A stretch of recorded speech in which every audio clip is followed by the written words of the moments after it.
ala umuri dunya waddin, wassalatu wassalamu ala rasulillahi wa ala alihi wa sahbihi wa azwajihi wa dzurriyyatihi wa ahli baitihi wa man salaka ala nahjil qawim ila yaumiddin. Subhanallah wa la ilaha illa ma 'allamtana innaka antal alimul hakim. Rabbana zidna ilman warzuqna fahman, Rabbana zidna ilman warzuqna fahman, Rabbana warzuqna ilman warzuqna fahman. Rabbi shrah li sadri wa yassir li amri wa hlul 'uqdatam min lisani yafqahu qawli. Allahumma faqihna fid din wa alimna ta'wil wa hdina ila sawa'is sabil. Amma ba'du.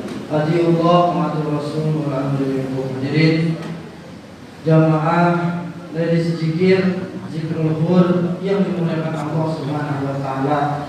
Wabil khusus guru kami, guru kita semua, Al-Ustaz Syekh Muhammad Waliduddin yang dimuliakan Allah Subhanahu wa taala. Mudah-mudahan Allah memanjangkan umurnya, mensenangkan, mengafiatkan dan selalu membimbing kita semua. Wabil khusus juga para pengurus yang tidak henti-hentinya mengajak kita semua untuk bersama-sama berkumpul mengingat Allah Subhanahu wa taala dan mencintai Rasulullah sallallahu alaihi wasallam.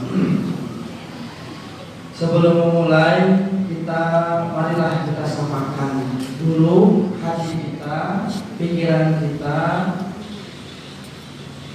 siapa zikrul hur itu dan apa zikir yang kita zikirkan. Hadirin ibu-ibu yang mulia negara,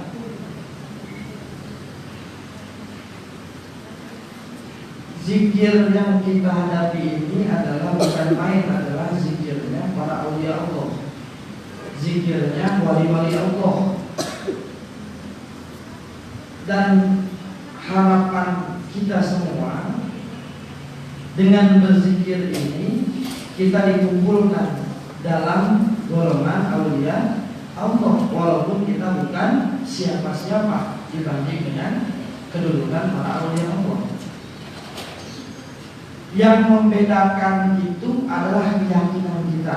Jadi ketika kita berzikir ini kita benar-benar yakin bahwasanya ini adalah zikiran mustasal bersama kepada Rasulullah SAW. Jadi ketika kita menyebutkan zikir-zikir yang kita pegang sekarang ini, dikenal jalannya itu dari zaman Rasulullah sampai sekarang kita baca, itu jalannya dikenal dari bumi sampai ke langit. Jadi tidak akan salah alamat.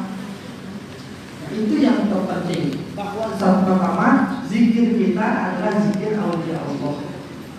Dan harus betul-betul diyakini bahwa kita dikumpulkan dalam kumpulan aulia Allah.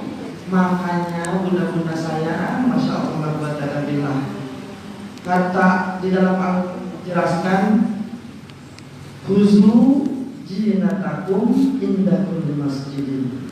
Husnu zinatakum inda kulli masjidin. Yang pertama, arti daripada potongan ayat ini, kalau mau pergi ke tempat sujud, di tempat-tempat bersujud kepada Allah Subhanahu wa taala, persiapkan diri kita. Kalau arti terjemahan satu-satunya, khuzu ambillah zinatakum, perhiasan kalian, inda kulli masjidin, ketika akan menghadiri tempat-tempat sujud atau di masjid-masjidnya Allah Subhanahu wa taala. Itu arti secara satu persatu perkata, tapi secara dalamnya adalah ketika kita mau hadir ke tempat-tempat di mana di situ dizikirkan nama Allah, disebutkan cinta terhadap Rasulullah, maka persiapkan diri kita. Maka guru-guru kita, Maulana Syekh Nazim, Maulana Syekh Hisam, Grand Syekh Abdullah Faidestan, selalu mempersiapkan diri dengan mandi sebelum menghadiri wakaf zikir. Paling kurangnya kami diajarkan oleh guru kami istinja ya, atau cebok. Paling kurangnya berwudu, jangan tidak wudu. Itu sebelum masuk masjid. Secara zahir, secara batinnya itu kita mengosongkan, menyiapkan di dalam hati menghadiri majelis aulia Allah, menghadiri masjid, menghadiri halaqah aulia Allah. Oleh karena itu sangatlah kita malu apabila kita tidak mempersiapkan batin kita. Ya bunda-bunda, ini yang harus menjadi pembeda bunda-bunda hadir di tempat-tempat lain. Bukan karena pakaiannya, bukan karena liuhnya, bukan. Tapi sini dihadiri oleh aulia Allah, wallah. Tapi sayangnya keyakinan bunda-bunda masih nengok kanan dan kiri. Ya, masya Allah. Kalau seandainya bunda-bunda yakin, masya Allah.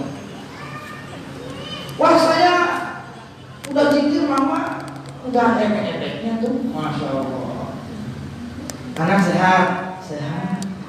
Bunda sehat, sehat. Suami sehat, sehat. Masih bilang nggak ada efek. Wah, anak saya sakit, sabar, sabar. Jadi seluruh ujian, seluruh nikmat yang Allah berikan itu bukan berupa kesenangan saja, tetapi ujian juga merupakan nikmat dari Allah kalau kita sadar. Kadang kita nggak sadar, maka itu bukan nikmat Allah, tetapi bisa jadi cobaan atau bala. Zikrullah, nantilah kita cari efek-efeknya. Yang penting kita jalanin aja dulu. Sadarkan bahwa kita ini sedang berkumpul dengan para aulia Allah. Bukan kami, bukan saya. Oh, saya mau biasa-biasa aja. Nah, itu pertama bunda. Zinatakum inda kulli masjid.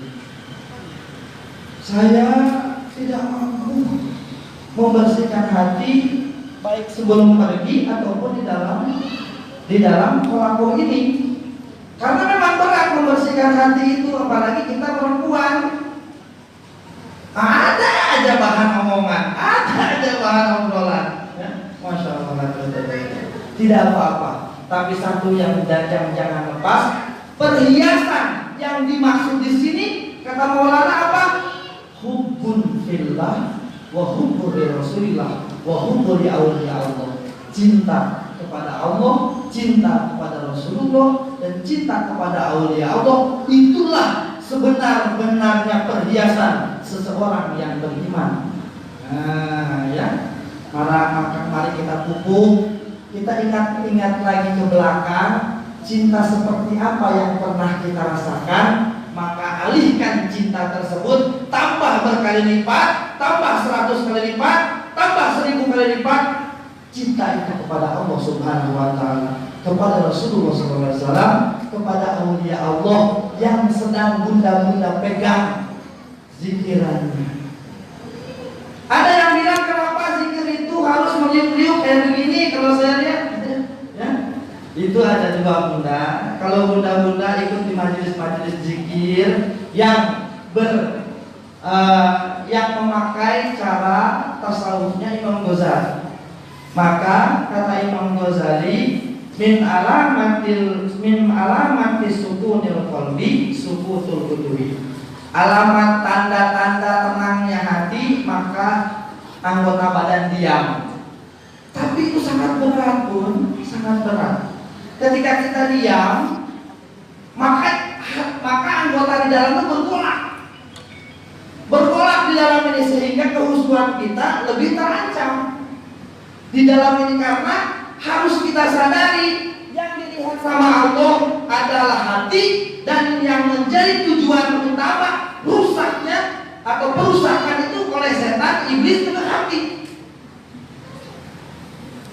Dan terkadang zikir-zikir yang kita lafazkan itu betapa hebat haibahnya, betapa hebat apa yang Allah limpahkan kepada badan kita, sehingga badan kita tidak kuat. Maka kita imbangi, karena semua anggota tubuh kita ini berzikir dengan irama-irama surgawi. Hati berzikir dengan hu. Anggota tangan yang ada luas-luasnya bertasbih subhanallah, subhanallah, subhanallah.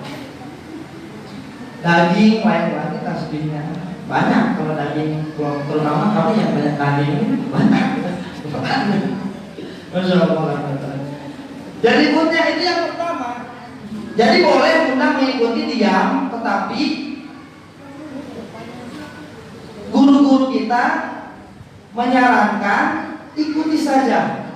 Tubuh kita mau kemana? Karena apa?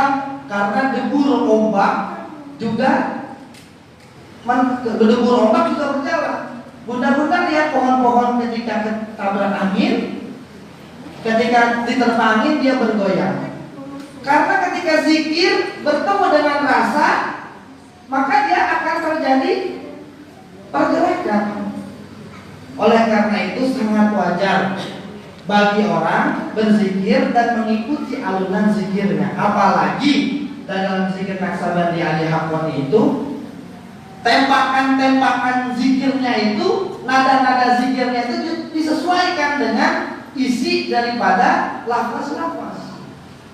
Oleh karena itu nggak heran kita akan meliuk-liukan seperti debur ombak, seperti daun pepohonan, seperti angin di padang pasir, seperti berjalannya retak kaki, denyut jantung, aliran darah. Nah itu tanpa kita sadari kita akan bergerak sendiri. Wajar nggak? Wajar. Yang jangan dibikin-bikin, jangan dibikin-bikin, ya. Nah kalau dibikin-bikin itu lain ceritanya. Khuzu zinatakum inda kulli masjidin. Mari kita ambil perhiasan kita masing-masing ketika kita menghadapkan diri kita kepada Allah Subhanahu wa Ta'ala. Jangan tanya efek, jangan. Jalani saja dulu Bun. Kita dulu sekolah juga namanya kapan kita naik, kapan kita kok kelas 1 terus kan tiba-tiba kita udah lulus kuliah saja, udah lulus SMA saja. Kalau kita jalani. Tapi kalau kita nunggu-nunggu kapan ujian stres, kapan kita naik, stres kita. Udah ikutin saja. Mudah-mudahan bagi bunda-bunda yang diberi kelebihan oleh Allah merasakan, bahkan sampai bisa menularkan kepada orang lain, berarti itu kenikmatan dari Allah yang sangat besar. Tetapi bagi kita yang belum merasakan, bersyukur bunda-bunda, bersyukur. Karena begitu merasakan, itu ada dua celah. Ada rasa syaitonnya, ada rasa ilahiyah, dan itu sangat tipis bentuknya. Dan di antara keduanya terdapat sifat yang hanya Allah yang punya, yang boleh dipunyai oleh Allah. Satu sifat yang tidak boleh dibusanai oleh manusia dan makhluk-makhluknya, al-mutakabbir. Allah yang hanya punya sifat menyombongkan diri. Bagi orang-orang yang berzikir, itu akan menjadi ujian terberat. Yang susah kalau sudah kita punya rasa, oh saya udah begini, oh saya udah kasar, oh saya udah, nanti itu dibicarakan secara personal dengan guru-guru kita. Mudah-mudahan apa yang kami sampaikan sedikit banyaknya bisa membuka celah kita di dalam berjalan di dalam Tariqah Naksabandi Aliyah Hakoni yang zikirnya adalah khatam kewajaran. Hadanallahu wa iyyakum ihdinas siratal mustaqim. Astagfirullahaladzim wa min Assalamualaikum warahmatullahi wabarakatuh.